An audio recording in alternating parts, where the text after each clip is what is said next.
substantially more on track. And I will say to you that I feel, having been to many, many COPs over the years, I feel a different energy here. I feel a different sense of mission and urgency, if you will. And I feel that people are really sensing that Mother Nature over the past year could not have been more clear with all of us, with the size of the floods and the fires and the changes in nation after nation about what is happening.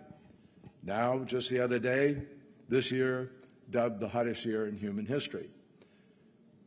And you see unbelievable warm, 4 times the rate of warming in the Arctic. It was 70 degrees Fahrenheit above normal in the Arctic last summer. It was 100 degrees Fahrenheit above normal in the Antarctic. I mean, how much do you really need to look at to sense the full urgency of what we are looking at? So we need, let us make no mistake, despite everything I just said about some progress to date, we need to emphatically accelerate the pace of emission reductions. That is the only way to keep 1.5 degrees alive. And our choices need to be based on basic mathematics and physics and the evidence that we understand and the best judgment of the best scientists in the world. Here in Dubai, through the first week of the Paris Agreement, the global stocktake, we have the ability to measure exactly what we've done and what we've not done. That's what the Paris stocktake will give us. And we will also have a chance to measure with honesty, candor, comprehensively, and hopefully with some vision on the part of the road ahead. But we will have the ability to be able to measure exactly what we've done and not done, and what the gaps are: financial gaps, emissions gaps, reduction in adaptation, and across the board. And I believe it is really important we do this with candor and with comprehensiveness. Already here in Dubai and in the walk-up to this meeting, I would say to you, we have done a lot in this first week. And we've accomplished real things. About a month ago, when we met with Minister Xie Zhenhua in Palm Springs at Sunnylands and with his team, and we produced the Sunnylands Statement. And in that statement, we both agreed that our 2035 nationally determined contributions required by the Paris Agreement need to be economy-wide, and they need to include all greenhouse gases, which unfortunately many have not to date. This is a major step forward because it's only by getting non-CO2 gases into this mix that we're going to be able to raise the ambition and be inclusive enough to actually have a shot at accomplishing our goal. And today, about half the greenhouse gases that are warming the planet come from non-CO2 gases, and particularly from methane. Methane being 80 to 100 times more destructive than CO2 in the early years, and about 20 times more destructive in the later years. But either way you cut it, it's a hell of a lot more destructive than CO2. So we also agreed that the global stocktake should encourage other parties, all parties, no excuse for all parties not living here signing up to the same measure with respect to the 2035 NDCs. At the beginning, which, by the way, we also agreed to deploy more renewables. And we agreed to do that specifically with the goal of being able to anticipate a reduction in emissions during the 2020s. And for all of you who have been following, what's happening globally on emissions reductions and on targets, you understand that China is saying we're going to do and try to target this for the 2020s is a move from where we have been. We can talk more about that if you want. But at the beginning of this week, as you all know, we had an historic moment. Never before on the first day of a COP have we taken a complicated and even controversial issue and been able to agree on it and start with a major agreement. And it is a major agreement. And I'm very proud of the work that Sue Biniaz and others on our team did throughout the summer, working with the Transitional Committee, which included a lot of other countries, in order to be able to try to deal with the difficult issues that existed. So now we have a fund for climate impact response, and I think it's already got a certain amount of money in it to help stand it up. In the last 7 days, we've also made substantial progress on all aspects of the clean energy transition. Together with the EU and UAE, we co-led the pledge to triple renewables, double energy efficiency by 2030, and that now includes over 120 countries. We led, along with 5 other countries, including the UAE, the pledge to triple nuclear energy by 2050, which now includes over 20 countries from 4 continents.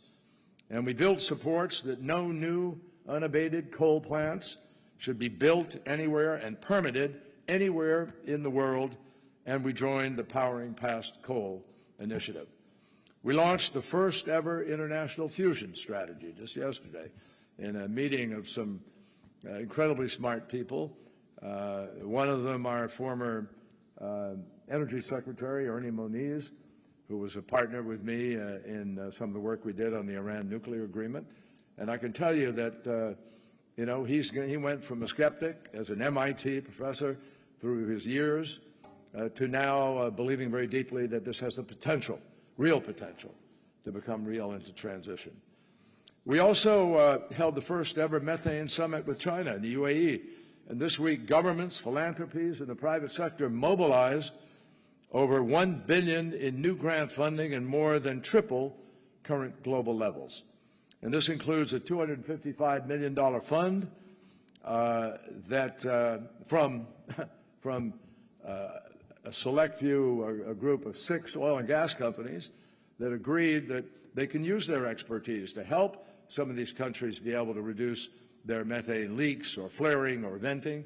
And they each agreed to put up $25 million and to put people on the ground and to help provide the technology and other things necessary to make this happen.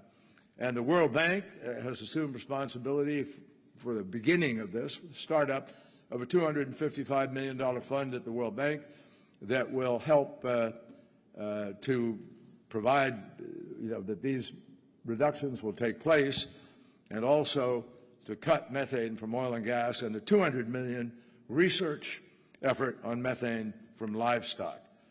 We also saw major emitters like Turkmenistan, and Kazakhstan, and Kosovo, and several others join the global methane pledge, bringing us to a total of 155 total members. And I just remind everybody here, our pledge is to reduce methane by 30% globally by 2030. Well, if we do that, as we've been told by the IEA, that is the equivalent of every car in the world, every truck in the world, every ship in the world, every airplane in the world, all going to zero emissions by that period of time. So it's ambitious, but it's doable. And it's particularly doable now with the new focus on methane. Along with Prime Minister Støre of Norway, we hosted a Green Shipping Challenge event, which featured over 40 new announcements to cut emissions from one sector. And if that one sector were a country, it would be the equivalent of being the 8th largest emitter in the world. We also, and by the way, with the new IMO regulations, which we all lobbied for in the course of the year, the shipping industry, Yara, Maersk, MSC, all of whom are ordering carbon-free ships now, are going to be turning over the entire fleet over the course of the next 20 years. And we also participated in the first ever Health Day here at the COP, and we hosted the first ever Gender Day. So from Paris to now, climate finance has been a critical missing element. Everybody knows that. And just this week, we've also seen significant progress. We announced estimates that U.S. climate finance is expected to go above $9.5 billion in 2023, on track to meet President Biden's pledge for 2024. And thanks to our engagement over the last year with the new head of the World Bank and the reforms that were put in place in the fall meeting and the spring meeting, we are now in a better place to have MDBs be able to lend significantly more money. I think the total of last year was about $60 billion. Now, just with the World Bank alone, we look at the possibility of about $150 billion. You add that to others, we're starting to talk about the ability to leverage $1 trillion or more, and that's what we need to be doing.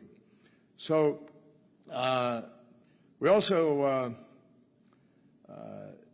recognize that these increases in climate finance are a key reason that the OECD, and here many of you will appreciate this, we keep hearing about the $100 billion that was promised in Paris, and it's been used as a weapon in some cases, occasionally in the negotiations.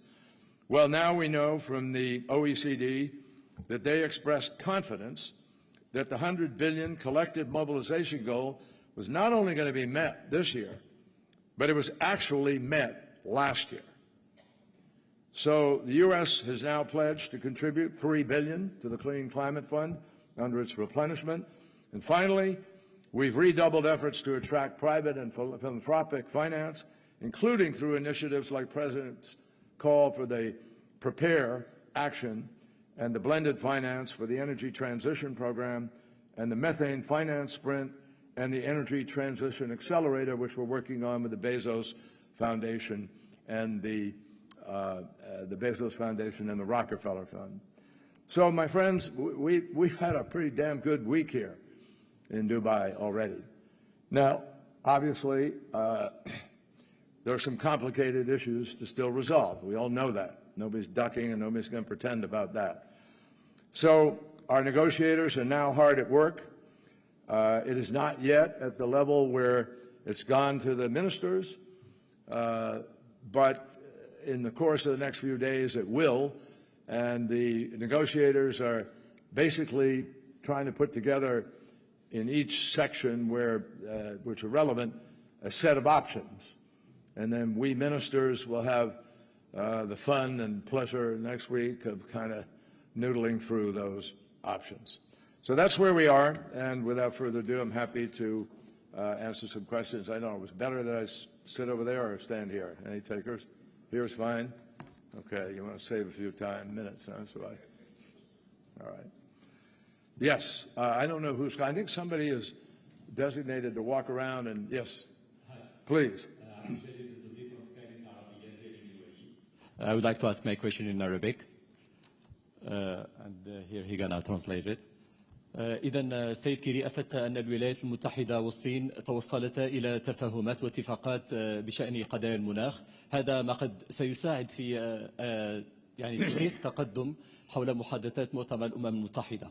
هل هي تفاهمات ظرفية تتعلق بملفات القمة أم ستشكل مدخلا لتفاهمات طويلة الأمد في هذا الشأن بين الولايات المتحدة والصين؟ You, sir, stated that the United States and China have reached an understanding and agreements on climate issues, which will help achieve progress in the negotiations here at COP28.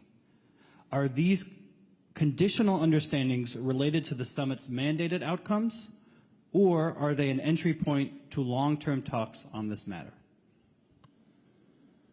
Well, it's conceivable that they're both, because we pledged to work together to make the COP a success, and there are sections in there that address some of the questions where we reached agreement in order to help do that. And secondly, we set up a working, we didn't set up, we rekindled the efforts of a working group that we'd previously agreed on, but we added some thoughts to it. And we're both anxious to see that work group going forward, be able to assist in breaking down some barriers and perhaps adding more capacity to us to be able to do something. We both recognize important responsibility for our citizens and globally for citizens all around the world.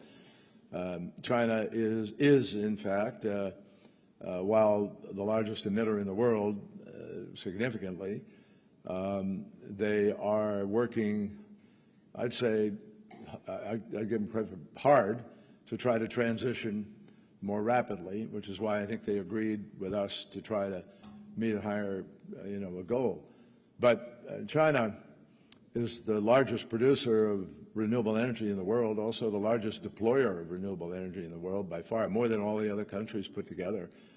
And the one thing we have a difference on that we're continuing, no, not one thing, we have a number of differences. But the biggest difference we have is obviously the challenge of new coal. And the hope would be that as they deploy the renewables, that will diminish the demand for that coal, some of which is working at a very low capacity even right now. So I'm not going to go into a lot of details on it, except to say that if we have any chance of hitting the 1.5 and holding on to it, we need the help of all of the largest economies of the world, of which China and the United States are both 1 and 2. We're number 1, they're number 2 in terms of size of economy. But we have to get the other 18 members of that, that group to be able to really move a lot faster than they are. Oh, a final thing.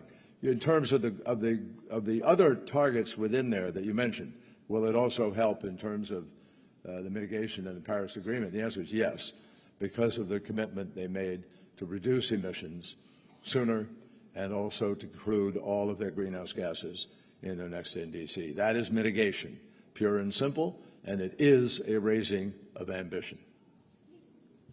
I'm not, somebody here is designated, somebody He gave me works. Hi. He gave me the microphone earlier. Lisa Friedman from the New York Times, thank you. Sir, you're aware of the comments that Sultan Al-Jaber has faced criticism for, that there's no science to underpin a need for a phase-out of fossil fuels to reach 1.5. Do you believe that the science calls for a phase-out? Are you satisfied with his explanation? And can you tell us why the U.S. isn't pushing as hard as, say, the EU for a phase-out language? Well, we are. We voted with the EU, with members of the EU, because not all the EU is in the G7, but the G7, we voted for phasing out. And we've said consistently that we need to do what we need to do to follow the science. So, the science requires net zero emissions by 2050. And the science requires that we be at about a 43% minimum reduction by 2030. Our target is 50 to 52% by 2030. And we believe we're on target. We have an economy that's growing in the past year, but we still have reductions of 3% in the emissions. Now, is that enough? No, it's not enough. But the IRA is just taking hold. And we're seeing a remarkable response to the IRA and what it's bringing to the table. So we are really excited about the prospect of what is happening and what can happen as we go forward. Now, remember what I just said. The science says we have to reduce the emissions. It doesn't prescribe some particular discipline that has to be done. It says reduce the emissions. And so we believe that that means if you're going to reduce the emissions and you're actually going to hit the target of net zero by 2050, you have to do some phasing out. There's no other way to get to that target. So we are said very clearly that you got to have a largely a phase out of fossil fuels in our energy systems by 2050, focusing carbon capture technologies on the hardest to abate sectors like steel and cement and aluminum and concrete and so forth. Now, it's going to be a mix, folks, of things that get us to success here. And the global stocktake has to call for other mitigation efforts, including tripling renewables, doubling energy efficiency, stopping new unabated coal power generation, halting and reversing deforestation, reducing methane, and other non-CO2 emissions. And if we don't do all of the above and target what the science says, we will not get to net zero 2050. Next question. Over here, way over there. Yes. Mona Lisa Freja, Nahal Arabi. I couldn't hear that, I'm afraid. موناليزا فريحة النهار العربي. USA, I want to follow up on my colleague question. As I heard you saying, would you prefer using the term phase out in the final statement? And is the word really ready now to stop using fossil fuel? And to what extent the economy would suffer?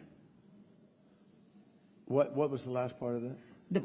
To what extent you think the global economy would suffer? Well, we're not proposing a suffering economy. That's the farthest thing from President Biden's approach to this. And we don't believe that the options in front of us require either sacrifice or diminishing economy. We just don't. The United States of America right now just implemented major reductions.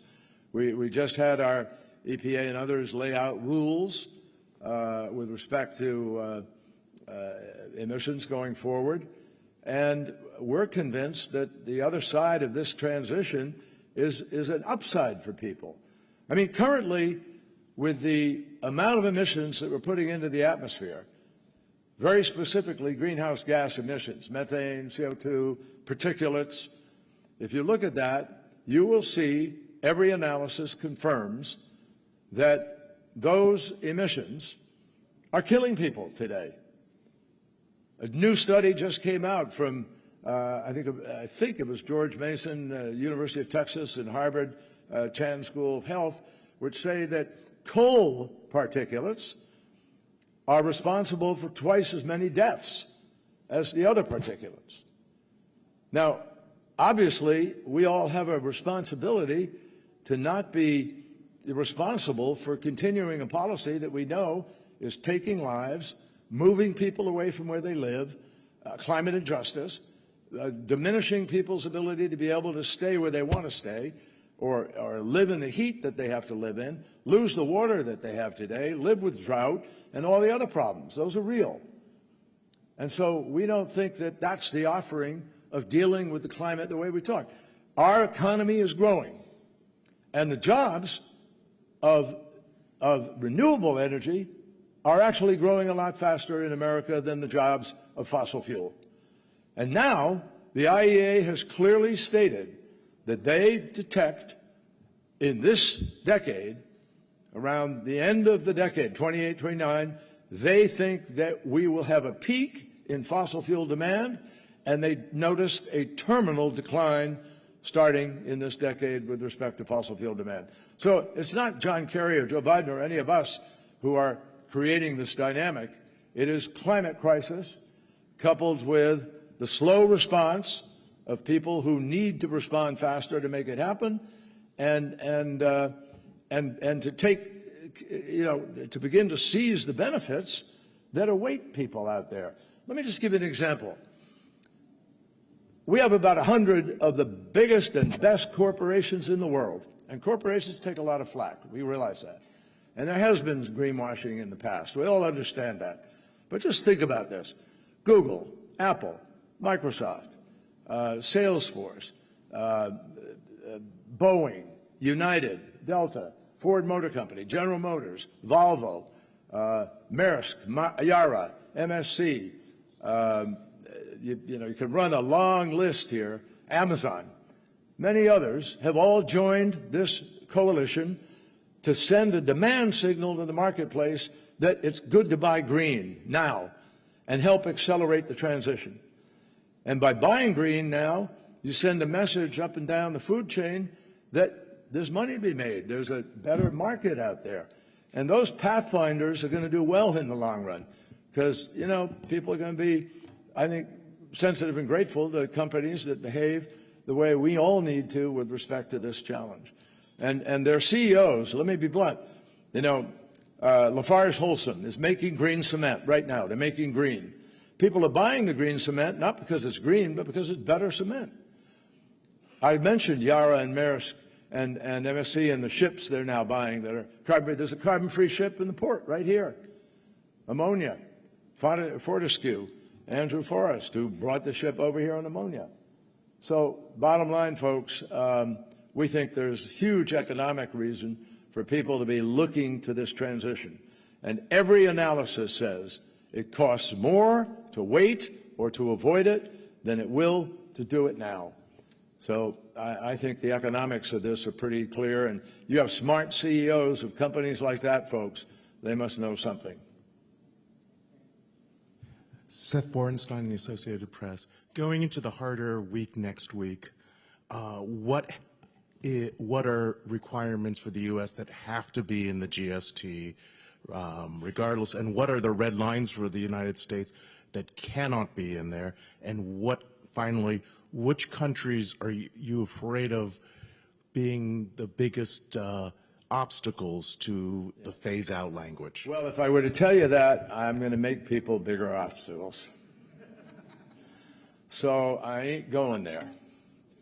I will just tell you that we have some tough issues next week, but I think we have people of good faith who know that this is an international negotiation of consequence. And people will measure who steps up and who doesn't. I just think I'm going to leave it. I'm not going to go through all the details of the negotiation and say what our red lines are or not. I actually haven't sat, I mean, we sort of inherently know on our team what some of the red lines are, but we haven't ever sat there and said, okay, where are we here? We need to see what the options are that we get sent by the teams, and then we'll sit down and evaluate what the possibilities are. I can just tell you this, our North Star, and you've heard it a number of times around here, is 1.5 degrees. And we want to do everything we can to be on that track. And we want to be reasonable about what we do. There has to be a fairness in the air here. You know, we don't want people just coming in and automatically, because their vested interest or they're feeling maybe, you know, punched a little bit here. We got to do what the science tells us we need to do. And the science has been clear. In 2018, the best scientists in the world at the IPCC told the world, you, they said, meaning all of you who are in a position of responsibility to make a difference. You have 12 years left within which to make the key decisions that will be able to remove the threat of the worst consequences of the climate crisis. Now it's 6 years. We get in next year, it's 6 years, not 12. And let's ask ourselves, how well have we used the last 6 years? So this is crunch time. Folks, look, I didn't make up the science here, but I know enough to know that if people who are scientists who've spent a lifetime studying this issue are telling me that they are alarmed, they are terrified, they believe we are in uncharted territory, and that's what they've all said, quoted in some of your newspapers. You personally, some of you have written those stories. And if that's where we are, and the Arctic is at a crazy rate of melting, and it's at 70 degrees Fahrenheit in the summertime, and 100 degrees in the Antarctic, and you look at the fires in Greece and Australia and Russia and around the world, come on, what do you need? Are you telling me that the bottom line of companies that make $4 trillion globally in the course of an entire year, that somehow is at risk here? Come on. It's time to really get serious and make as much happen as we can. I'm not telling you that everybody's going to come kumbaya to the table, but I am telling you we're going to make our best effort to get the best agreement we can, to move as far as we can, as fast as we can, and that's what people in the world want us to do. It's time for adults to behave like adults and get the job done.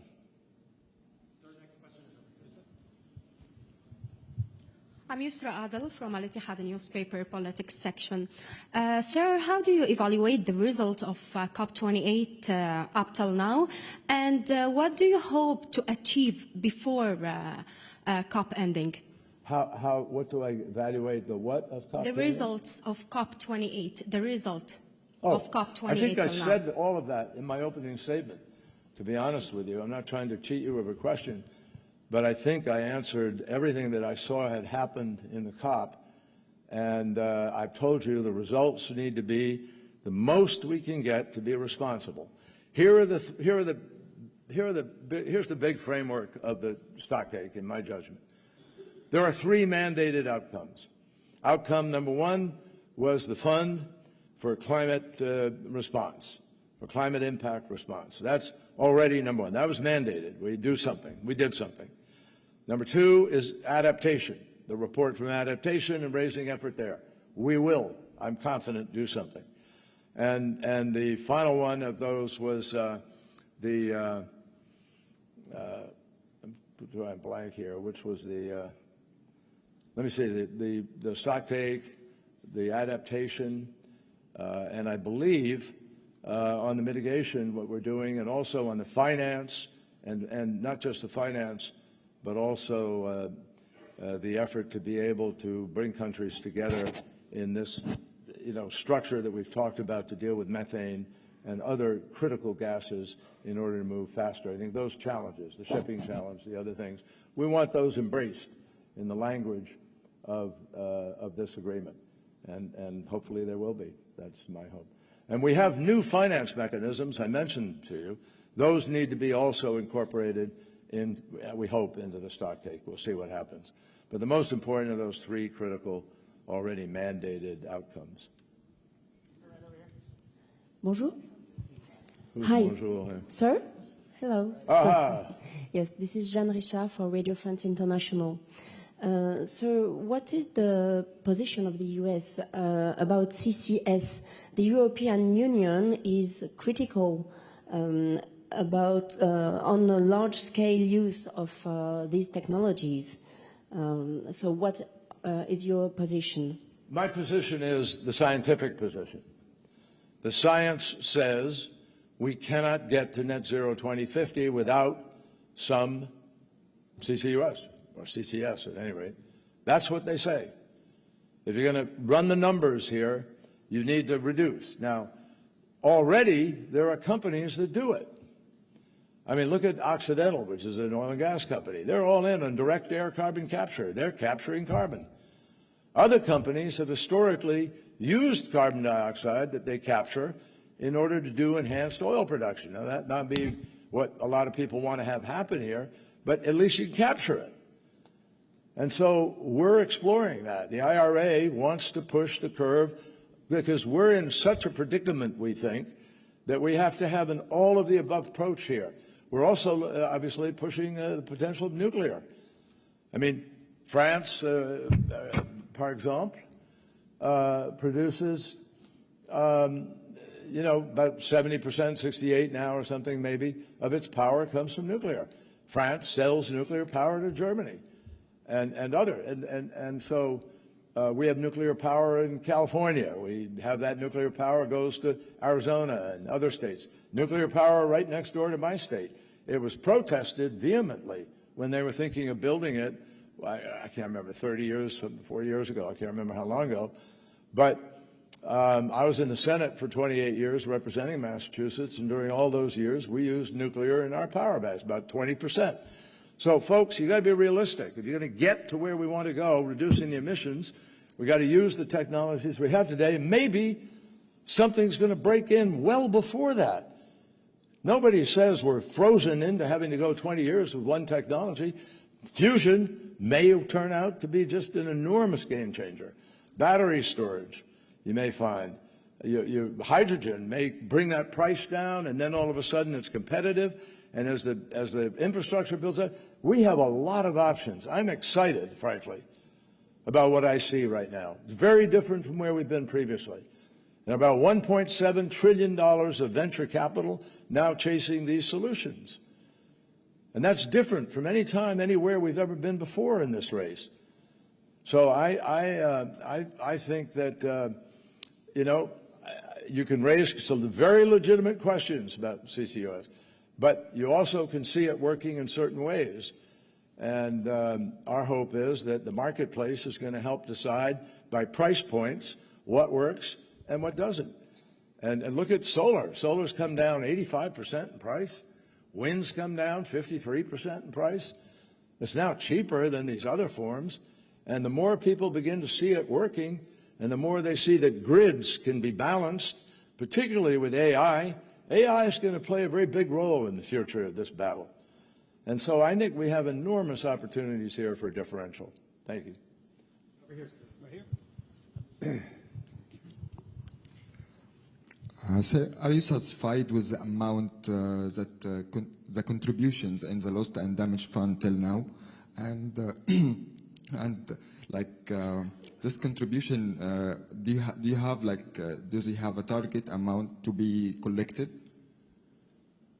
For the climate impact? Yeah, the president announced that we would immediately put in $17.5 million of budget money that we have now, but that's not all the United States is putting on the line here.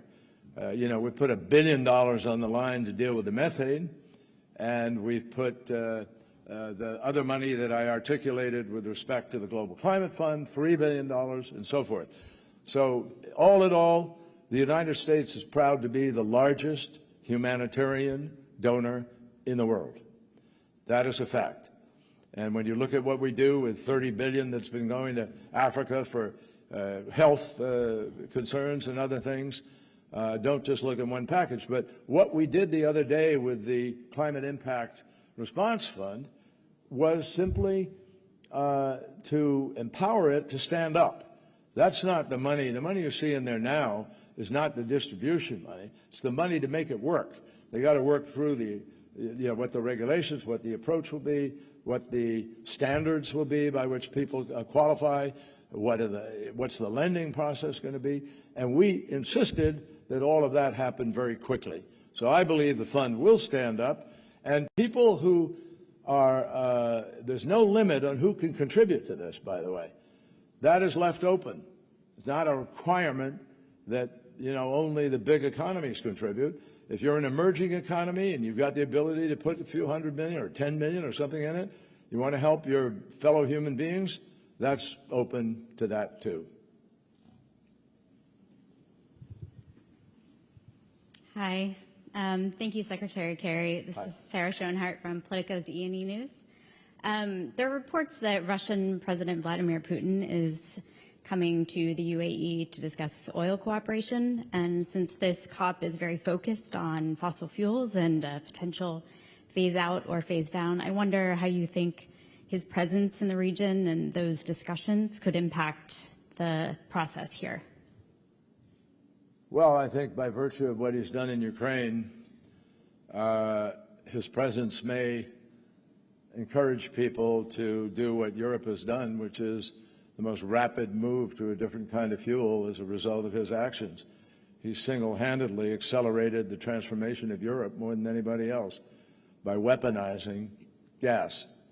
And I think a lot of people here remember that, and that's sort of the overpowering thing. I don't think it's going to affect anything. Other than you're mentioning it here, I'd sort of forgotten that he might be coming in the region, but it doesn't affect us here. I'm not, you got to look, who's? Right here, back here.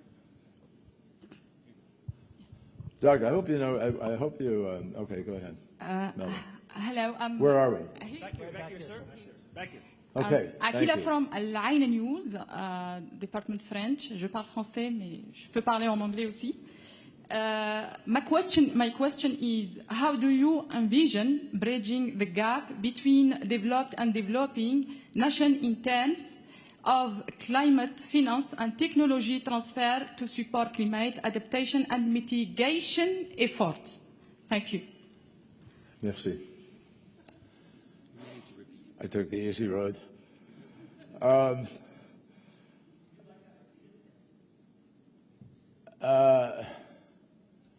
do you envision bridging the gap between developed and developing nations in terms of climate finance and technology transfer to support climate adaptation and mitigation efforts?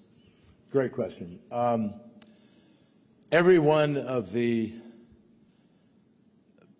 initiatives that I articulated earlier, the ETA, the various lending, the programs, the money the President's putting up, all of those things are going to help to accelerate the dispersal of money. The World Bank, ability to leverage. Here's where we've been, just very quickly. I don't want to go too long, but we've had a lot of programs and initiatives without money behind them. And we've all seen the struggle for $100 billion for the last whatever number of years. I guess it was 2015, so from 2016 forward, we've been struggling. No government in the world, this is what I sort of landed on when I finished being Secretary of State, the recognition that no government in the world has enough money to affect this transition. I mean, if we wanted to be the nicest, best, biggest donor beyond where we are today, we don't have the money, and we're the richest economy on the planet. So what happened was in Glasgow, we worked together with the Glasgow presidency, with Alok Sharma, and with Mark Carney and a group of people, and they put together the GFANZ, the Global Alliance of Asset Owners and Managers, because they have the money. And they came up with about $131 trillion that they felt would be ready to invest in climate-related kinds of activities if, here's the if you have a bankable deal. In other words, these folks, most of them are subject to fiduciary rules. They have to caretake the money that's given to them in certain ways that meet standards, which is what the world wants. We don't want fly-by-night operation where people run away with people's money. So you have standards. And those standards require you to do due diligence. Well, if you're in a business today and you're an asset manager, your due diligence should require you to take a look at what's the prospect of this investment. If I put $100 million into a bunch of condos on the coast of Florida or in Bangladesh or in, the island states of the Pacific, are they going to be there in 10 or 15 years? It would be irresponsible. So applying a standard to investment is not an unsmart thing to do. The problem is, it makes it harder. A lot of these companies, and I've talked a lot with these guys. Obviously, I've been in public life, but investing, I was on the banking committee and the finance committee, and I was chairman of the small business committee. I know something about investing. And people invest for a couple of purposes: to earn the most money they can as fast as they can, or to protect the money they have and earn a regular income that's safe, or a combination of the two. That's it. And so these companies are going to decide, hey, there's too much political unrest in that country, or there's just a new dictatorship that came in. We can't go there. Or, that place is corrupt, or whatever it is. There's currency issues. There's, force majeure. There are all kinds of things that enter into risk.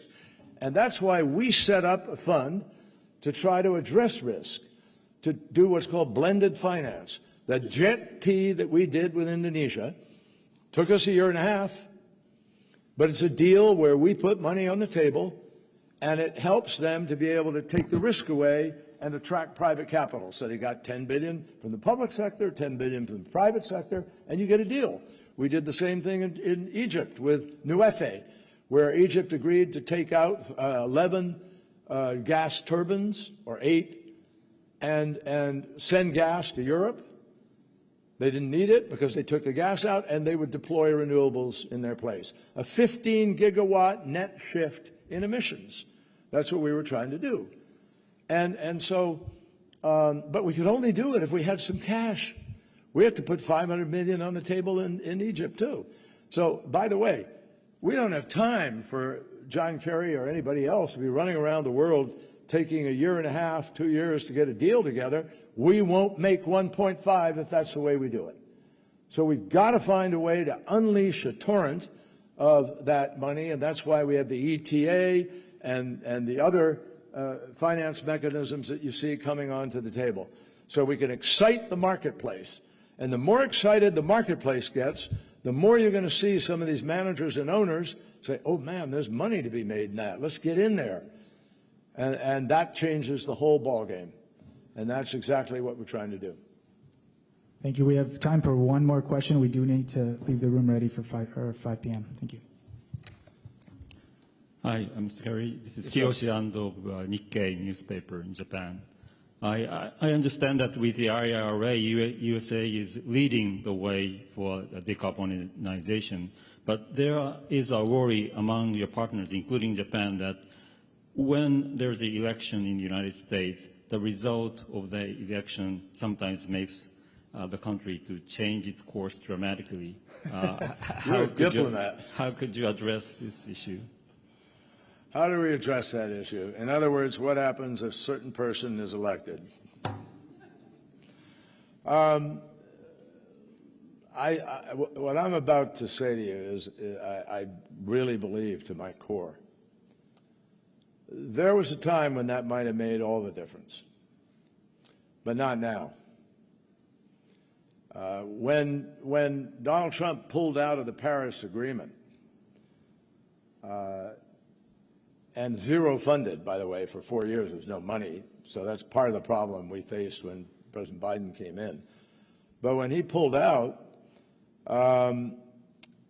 something else happened. In America, we have a renewable portfolio law. All across our states, 50 states, have a renewable portfolio capacity move. They all have passed these kinds of laws. And so whether it was California or New York or, you know, a Midwest country or whatever, over 1,000 mayors and 37 governors all kept moving forward on the things that they'd pledged to do. So even while Donald Trump was president, 75% of the new electricity in the United States came from renewables. Now, I assume he didn't know it or he would have tried to stop it. But that's what happened. So Donald Trump may have pulled out of the Paris Agreement, but I'm telling you, the American people stayed in that agreement. And now, because of the economic decisions that have been made, Ford Motor Company, Volvo, General Motors, do you think, having decided to make electric vehicles, there's some reason they're going to suddenly turn around and go back to internal combustion engine? Not on your life, they're not going to do that. Nor are these other CEOs of big companies like Google and others who know they've got huge data centers, and they need to be clean in those data centers.